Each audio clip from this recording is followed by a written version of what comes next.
Now, some people are chasing happiness. Some people are trying to engineer themselves to be happy. But that's really not how it's done. We create the conditions for happiness, and we learn to recognize the conditions that bring it forth. But we try not to be the cause of happiness, but we are cultivating happiness, well-being. Welcome to the Be Here Now guest podcast. This series features a collection of teachings and conversations centered around mindfulness, spiritual growth, and living a life in balance. Each week, our diverse network of guest teachers and hosts offer up wisdom and practices from a different spiritual path and perspective. If you would like to support this podcast, please visit BeHereNowNetwork.com/donate.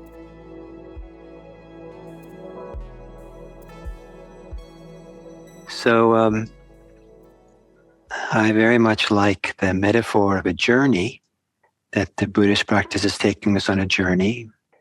And one of the things I like about the word journey is it comes from the French word for day. And it's however far you travel on one day. So there's no hurry to get anywhere, just is the journey of the day, the journey of the moment. I would like to take you on a very short journey. I call it a 3-breath journey. And that is, when I finish explaining what we're doing, we'll do it. And that is, put aside everything you've ever thought about, learned about meditation. Maybe don't even change your posture, just be content the way you are. Maybe close your eyes. And then just allow you experience as fully as you can 3 breaths, counting those 3 breaths, one count for each breath. And then when we finish that journey, then we'll discuss it. So why don't you close your eyes and do your 3-breath journey.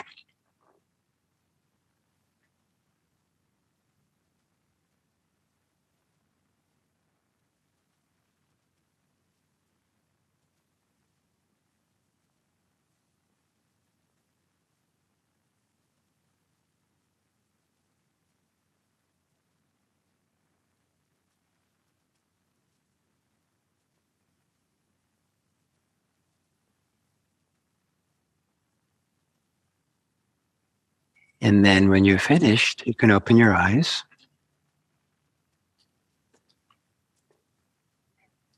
And I wonder what changed for you in the course of that journey. Were you exactly the same at the end as you were when you started? Did something shift and change? What was that? Some people, when they start meditating, have all these ideas of what meditation is, that sometimes interferes with the simplicity of just being with the simple breath in the moment.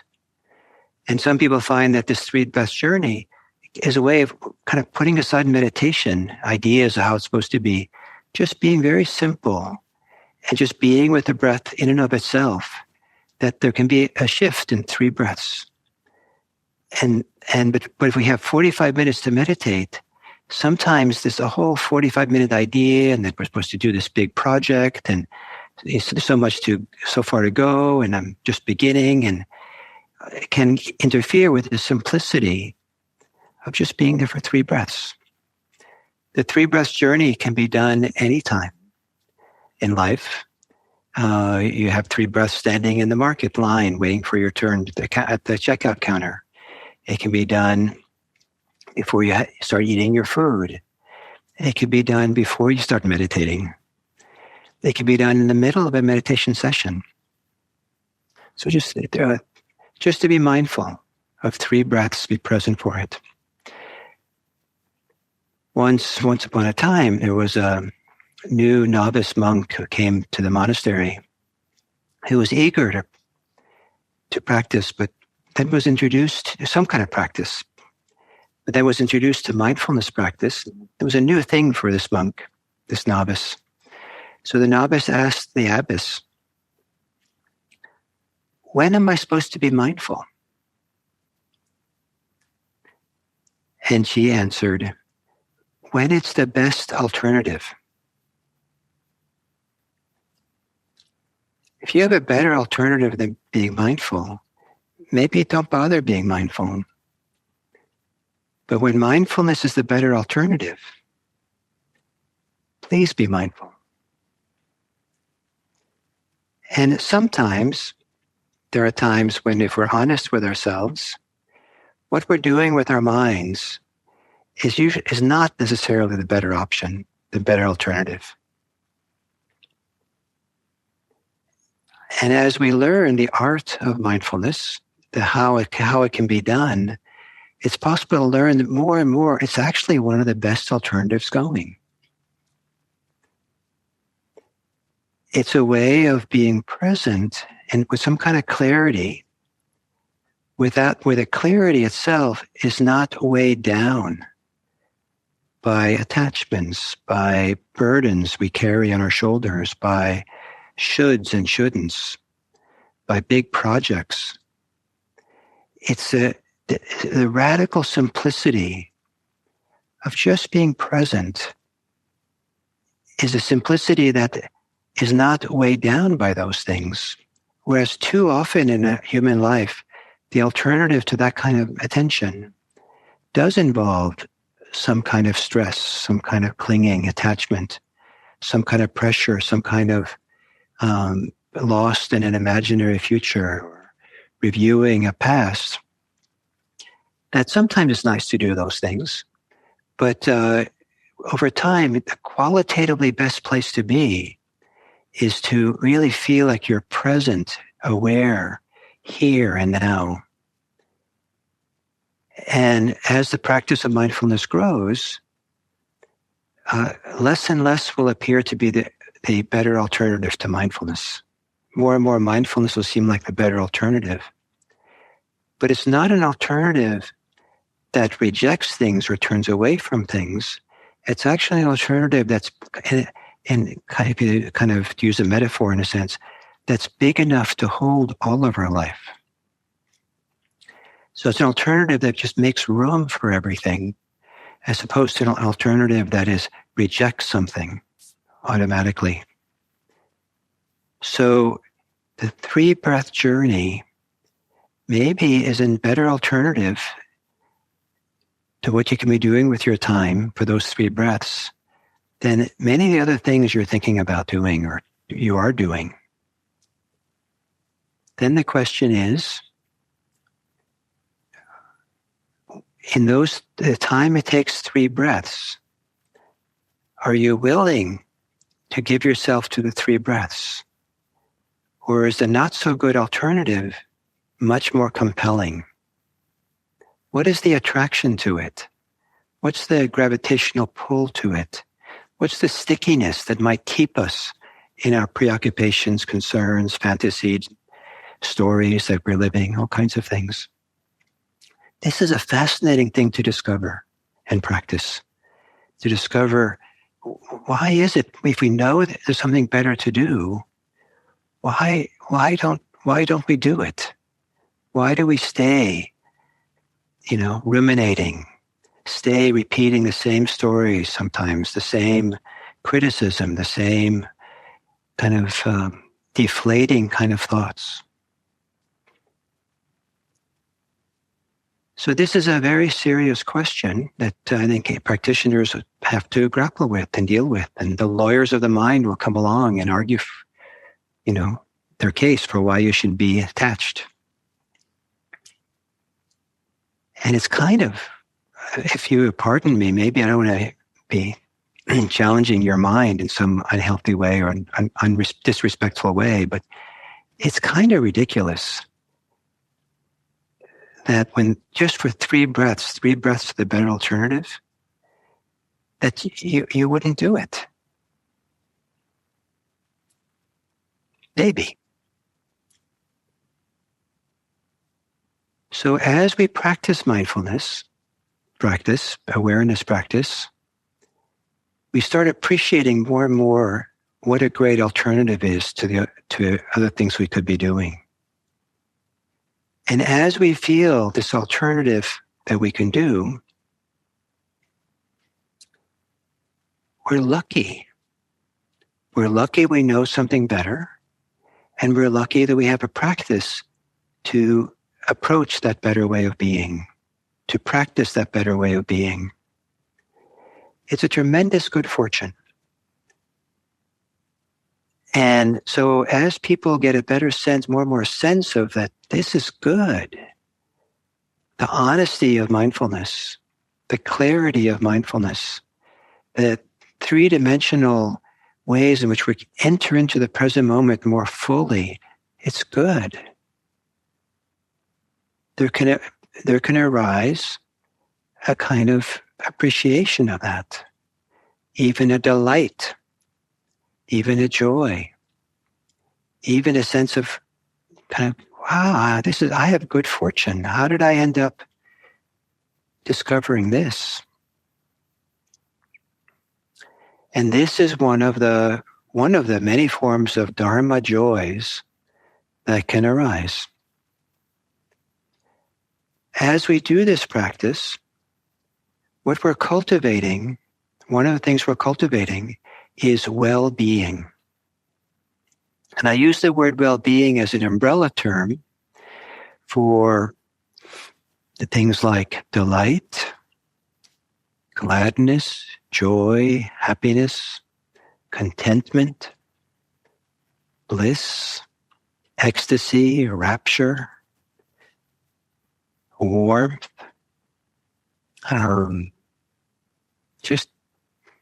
just plain old happy.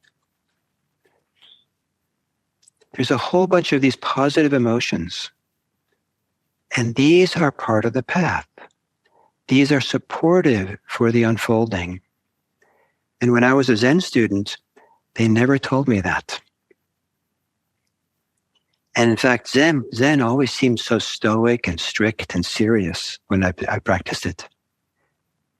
And one of the consequences of that was that as I started having some feelings of well-being through Zen practice, I kind of dismissed them. I kind of ignored them because I had the serious thing to do. And but if I'd known that this is part of the practice, this is what I learned through doing Vipassana practice. I learned to also make room for feelings of well-being. Now, some people are chasing happiness. Some people are trying to engineer themselves to be happy. But that's really not how it's done. We create the conditions for happiness, and we learn to recognize the conditions that bring it forth. But we try not to be the cause of happiness, but we are cultivating happiness, well-being. And so one of the ways that happens is we begin recognizing it when it's there. And maybe in the beginning, its mildest forms. Now I know that, not only in Zen did I ignore my well-being, but in many times in daily life, I have a good neurosis going on, or at least I used to. And I was too busy being neurotic to feel the well-being that was there. It turned out there was a lot more pleasure, well-being available than I availed myself of, than I allowed myself to feel. So something so simple as going outside in the sunny, nice blue sky and nice weather, and just feeling the delight of the warmth and the sun and the clarity. That's such a simple thing, innocent thing to do. But I used to be so preoccupied and caught up in my stories, ideas of challenges and stresses of life that I would go out into a situation like that, and I was too busy to notice the simple pleasures of life. So one way to begin opening up to this deeper wellspring of well-being that we're capable of is to avail ourselves of some of the easy pickings, some of the easy ways in which we can feel pleasure. We can feel some kind of delight and maybe some inspiration that's always available. This is not talking ourselves into it, but it's more like feeling our way into it. Is there here right now something that feels nice, enjoyable? One of the things that can start feeling nice as we practice is relaxation. That as we begin releasing tension in our body, the tension tends to be replaced by some feeling of relief, some feeling of lightness, of clarity, of openness, of even some kinds of pleasure. There's a good feeling in letting go of tension. And again, here's a situation where I also didn't avail myself of that. I didn't know to stop and feel the good physical feelings that came in the wake of relaxation, because I was always so busy in my practice. I had to go on to the next thing. So relax your shoulders. Okay, I'll relax my shoulders. And what's next? Okay, I'll relax my belly. Okay, what's next? Okay, back to my breath. In-breath. What's next? I was a little bit like that. But take your time. Relax your shoulders. And then stay there for a few moments to feel how good that feels. It doesn't have to be dramatic, but it feels good. Relax your belly and feel maybe it feels better now. And take some moments to feel how it feels better. Maybe over a course of 45 minutes, there's a very slow, calming relaxation that goes on, just sitting still with the body, and the mind quiets down a little bit, maybe because you're not being stimulated by external things so much. At some point, that feels better than how it felt at the beginning. Take time to let that register. Feel the goodness of it. Feel the well-being or the contentment or that's nice, the pleasure of that. This is not supposed to be hedonistic, where you lean into it and savor it and all that. But rather, it's beginning to allow these positive feelings space to grow and be cultivated, to have their time under the sun of awareness, to let them grow and expand. One of the reasons this is really helpful for mindfulness practice is that it's a little bit easier for your mind to want to be present to what's pleasant than it is to be present for what's unpleasant. And so if you start recognizing the present, aspects of the present moment that are pleasant, then your mind's more likely want to stay present, be with it, than stay with it. And coming back from being distracted, you're coming back to something pleasant. So that's nice, rather than something unpleasant.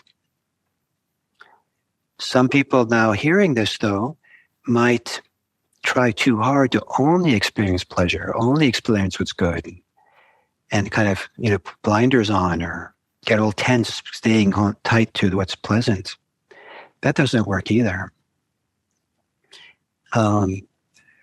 We have to also, when you do this practice, learn to be comfortable with discomfort. Learn how to be present with what's painful and difficult. And it'll come eventually. You can't, sooner or later it'll find you. So you don't have to go racing into the unpleasant. Always, practice with that. But if there's some pleasure, some delight, some joy, some gladness, just you're glad you don't have to be at work. You're glad you don't have to do, I don't know what. In a residential retreat, some people are just glad they don't have to cook anymore. And so to allow for that gladness and appreciation, and that'll make it easier to be present for things when they're difficult. Another way to experience some sense of well-being in practice is to find a way where you enjoy being mindful. Find a way that it feels nice to notice you wandered off into thought for the 10,000 times, and you begin again with your breathing. So I used to have the kind of like a pouncing attitude towards mindfulness, or the jerking. I'd jerk my mind around. My mind would wander off. I'd jerk it back to my breath. The mind would wander off. I'd pounce back to my breath. The mind wandered off, and I was like dismissive of my mind, like just stop that, come back. It was kind of like a little bit of a war zone. I learned that that doesn't work. What works is not be in conflict with things, not be at war with our experience. What works is to have a mindfulness practice that has a kind of acceptance, a kind of a openness and a willingness to experience what's there, not be in conflict with what's there, whether it's painful or pleasant or troubling or not troubling. This too is a valid object of attention. This too can be given breathing room by holding it in awareness. And some attitude kind of like that makes it more pleasant to show up and be mindful. And then if you do want to begin again with your breathing, you might be very careful how you do that, so that the very act of moving back into your breath is enjoyable. Maybe you do it leisurely. You take your time and just kind of float back into the breathing. Something that I've learned to do is I don't move my mind to go back to the breathing. I welcome the breathing back to my mind, to my awareness. When it occurs to me that, I can now start again with my breathing, I just ask myself, is it an in-breath or is it an out-breath that's happening? And this idea of floating the mind back, or floating the mind back to the breath, or welcoming the breath back, or just a simple question, is this an in-breath or an out-breath? I find kind of nice and fun and enjoyable, and I like doing it. And so mindfulness becomes less a duty, a burden, less work. And sometimes it even feels like play instead. Sometimes it just feels like a way of caring for myself. It feels like an act of kindness or compassion. What I'm saying, I don't think is easy to discover, but this is one of the ways to get the most out of mindfulness practice, is to experiment, look around, try to figure out, are there some ways that you can be mindful, that the act of mindfulness, the act of awareness, is enjoyable? Or a word that I love, is it easeful? Can you be at ease with it? There's a sense of ease and spaciousness and openness and non-striving and non-conflict. Just show up. Now, one of the arguments for why that's not good enough, you can't do that, is that it's important to be in a hurry, to get somewhere quickly. Like, you want to get enlightened quickly because there's a lot more things to do in life. But the whole mentality of hurry is not very inviting for pleasure, for happiness, for well-being. So we can have gladness from being fortunate to have this practice to do. We can have a certain kind of pleasure in the relaxation that happens as we practice. We can have a certain deep appreciation for how mindfulness itself, the clarity of it maybe, or the spaciousness of it, or the allowing quality of it, is so much more satisfying than being dissatisfied with how our practice is going. Dissatisfying, we're not going fast enough, we're getting something. And so to begin finding this pleasure, as we get deeper into the practice, there are Dharmic pleasures that well up. And the Buddha makes a very important distinction between the pleasures of the senses and non-sensual pleasure. Pleasures of the senses, tasting nice food, or getting a nice massage, or listening to nice music or something. And there's nothing wrong with that pleasure. Sometimes people get wrapped up with it that's in complicated ways. But there's a whole other kind of pleasure that is not of the senses, that is a welling up from within. And so it's not dependent on the external world. The world doesn't have to be providing us with rewards or with things being just right, but rather the conditions within are such that there's a wellspring. The word wellspring is used intentionally because the Buddha describes joy, a kind of this Dharmic joy that arises like an underwater spring, fountain of water, that spring flows refreshing, cool water into the quiet lake. And this idea of this water that just flows, the wellspring that rises at the depth of the lake and flows outwards into the lake. And then he continues with the metaphor or the analogy. In a lake in which there's no rivers bringing water into the lake, no rain bringing it in, all the refreshed water is coming from inside.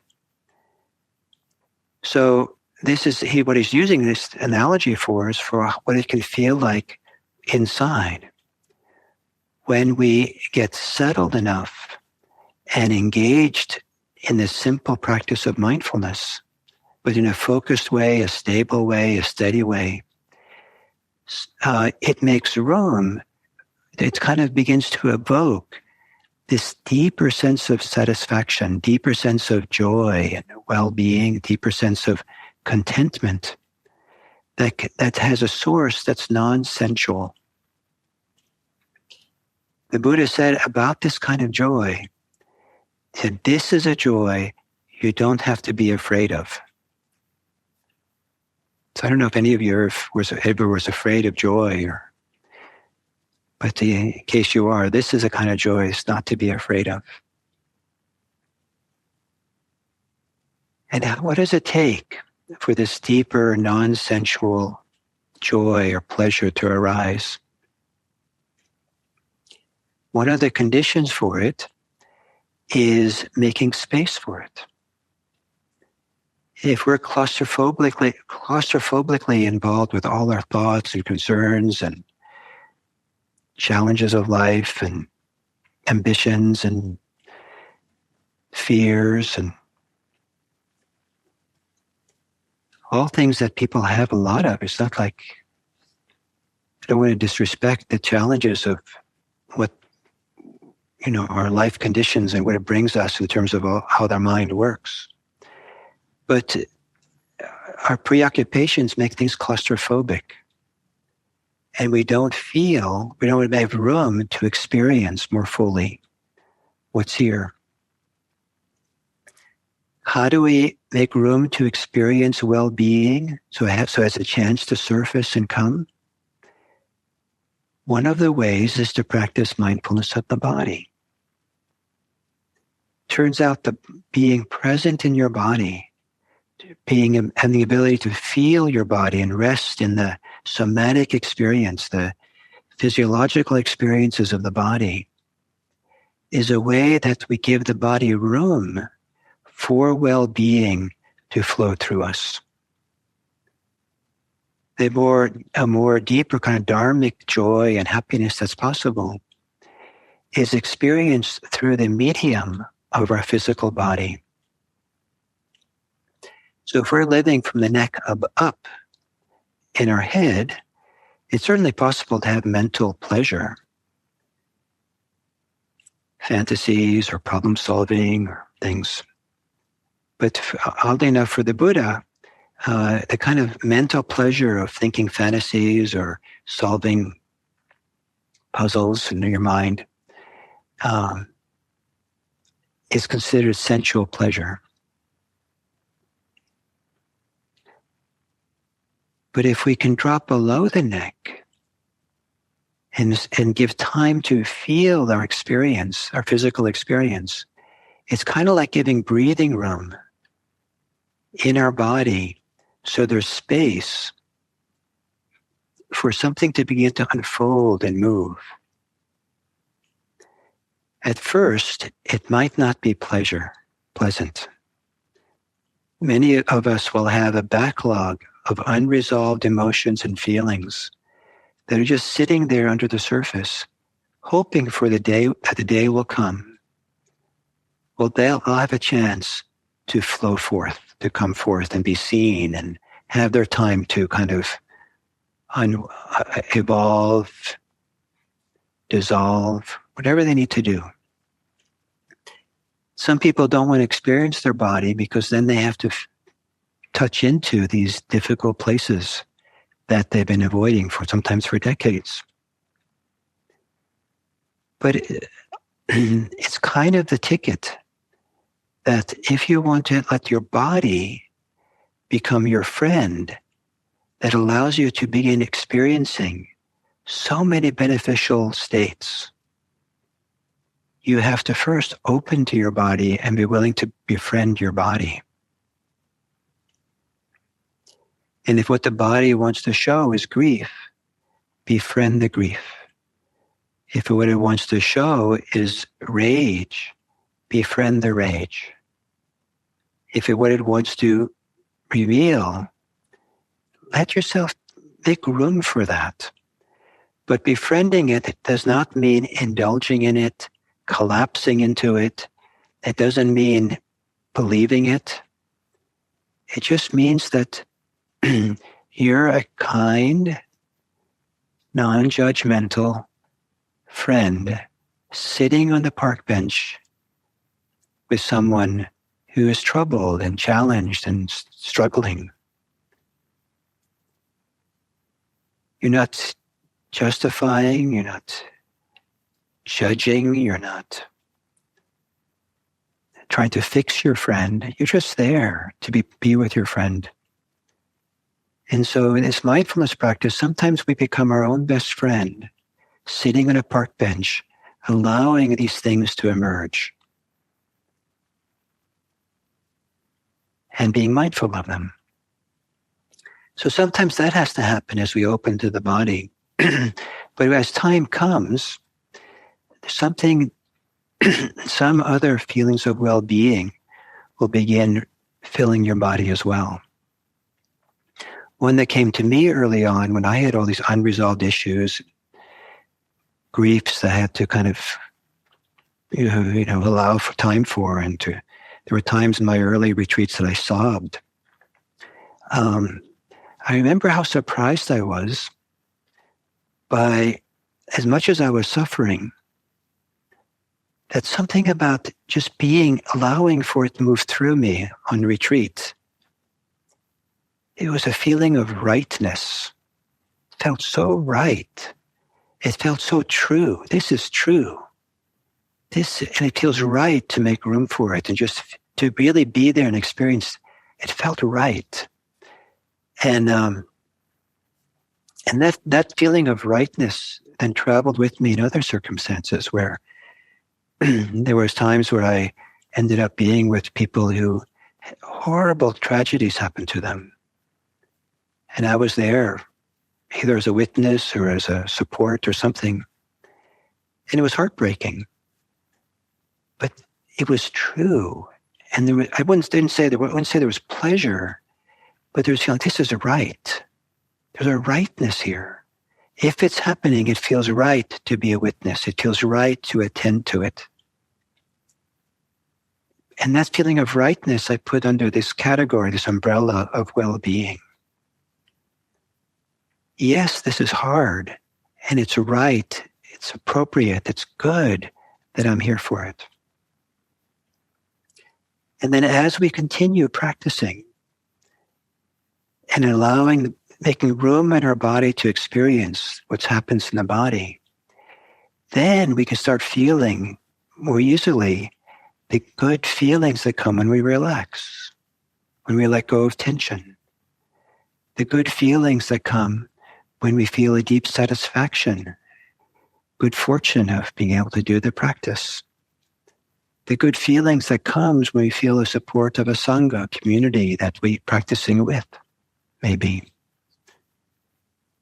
It's remarkable to me, this, I don't know how it's been in New Zealand, where you all are, but because here in the United States, there's been so much isolation, so much, being alone and separate from people. And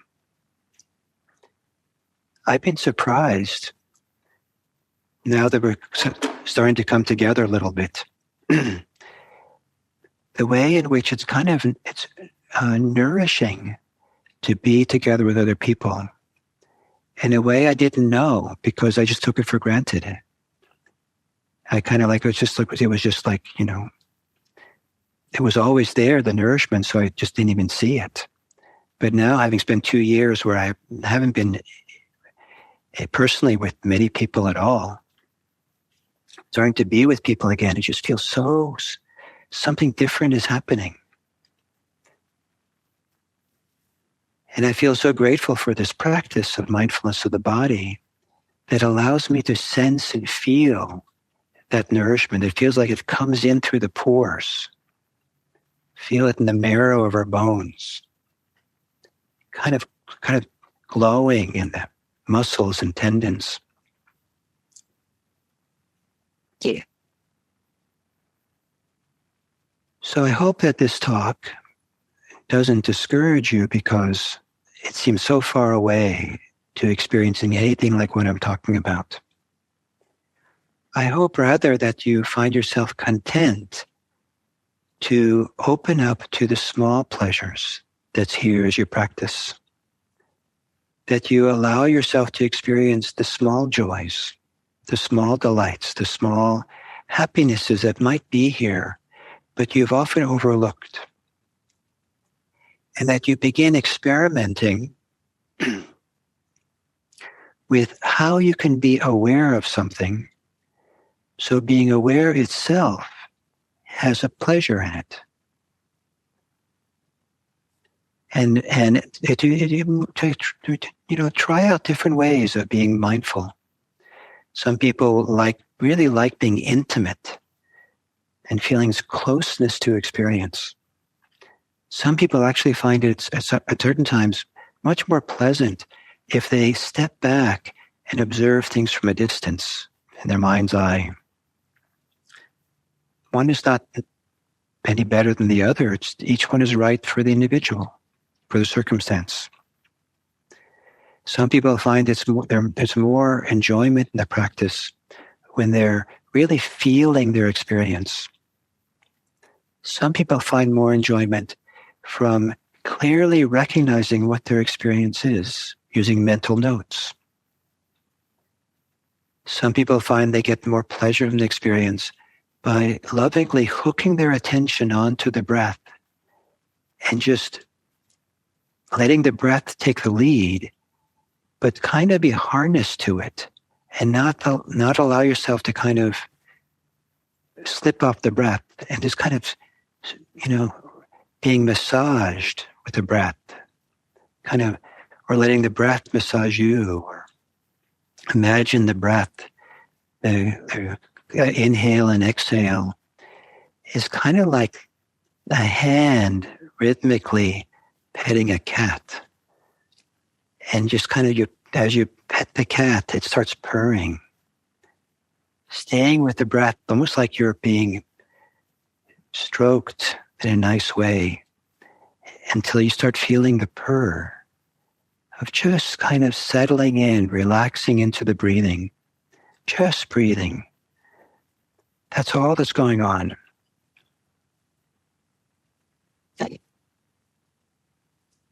The more you're able to do just one thing at a time, the chances are the more of this deep dharmic pleasure you'll be able to feel. It's not automatic. It does require you to create the right conditions to make room for that joy to arise. You have to not allow yourself to be distracted in thoughts. You have to take a little bit of time not to be in a hurry and to receive the experience. What's here that you can receive that's enjoyable? What's nice right now? That maybe your thinking mind would never occur to it to notice. Maybe there's all kinds of problems outside the room you're sitting meditating in. But in the room, it's safe. How nice to be safe. In the room, maybe it's quiet or something. In the room, you left hopefully your phone somewhere else. No one's going to call you. Isn't that good?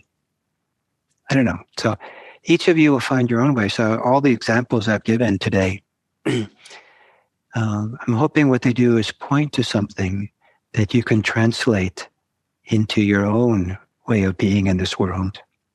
But the principle is that what we're doing in this practice is cultivating well-being. You're allowed to do this, but don't be attached to it. Don't engineer it. Don't strive for it. Be really easy and relaxed. And it's a cultivation that we cultivate a lot by letting go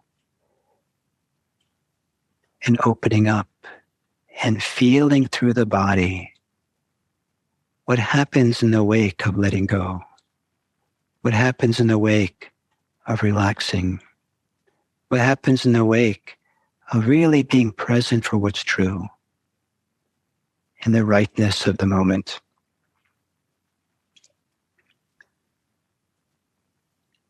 And whenever you feel like it, you can take a 3-breath journey.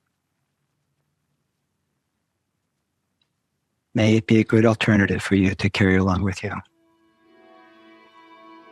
Thank you.